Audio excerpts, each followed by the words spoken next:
بسم اللہ الرحمن الرحیم۔ السلام علیکم۔ روزانہ واقعات سننے کے لیے اس چینل کو سبسکرائب کریں۔ نمرود نے اللہ تعالیٰ کی خلیل حضرت ابراہیم علیہ السلام کو آگ میں ڈالا، مگر نمرود کو اللہ تعالیٰ نے کیسے پالا؟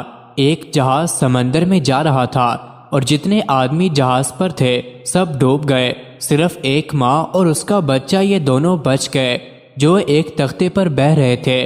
اس کے بعد اسرائیل علیہ السلام کو حکم ہوا کہ جاؤ اس بچے کی ماں کی روح بھی قبض کر لو۔ اب بچہ تختے پر اکیلا بہا چلا جا رہا تھا۔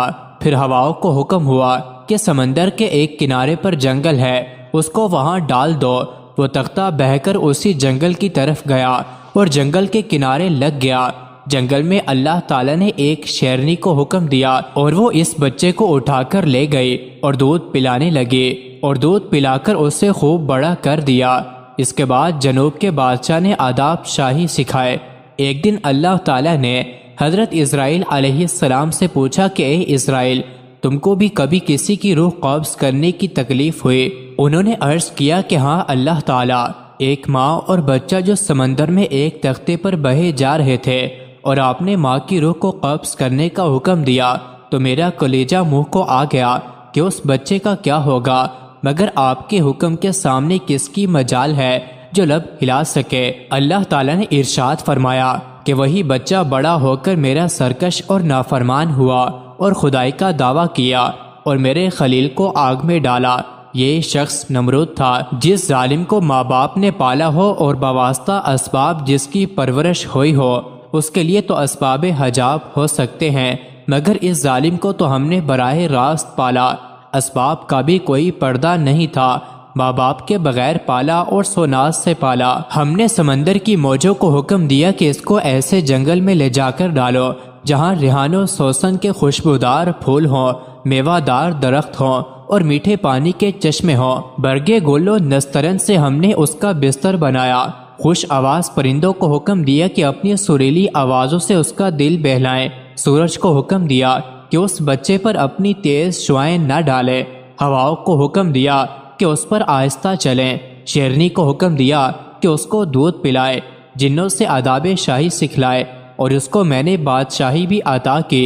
غرض اس پر میں نے 100 باعنایات و کرام کیے تاکہ بغیر واسطہ اسباب کے میرا لطف و کرم دیکھ لے اور اسباب کے حجابات بھی نہ رہے، مگر یہی شخص میرا دشمن ہوا اور میرے خلیل کو آگ میں ڈالنے والا ہوا۔ بس اگر کسی شامت عمل سے اللہ تعالیٰ عقل پر عذاب نازل کر دے تو پھر خیر نہیں، سب کچھ جان بوجھ کر آدمی ہلاکت میں پڑ جائے، اللہ تعالیٰ پناہ میں رکھے۔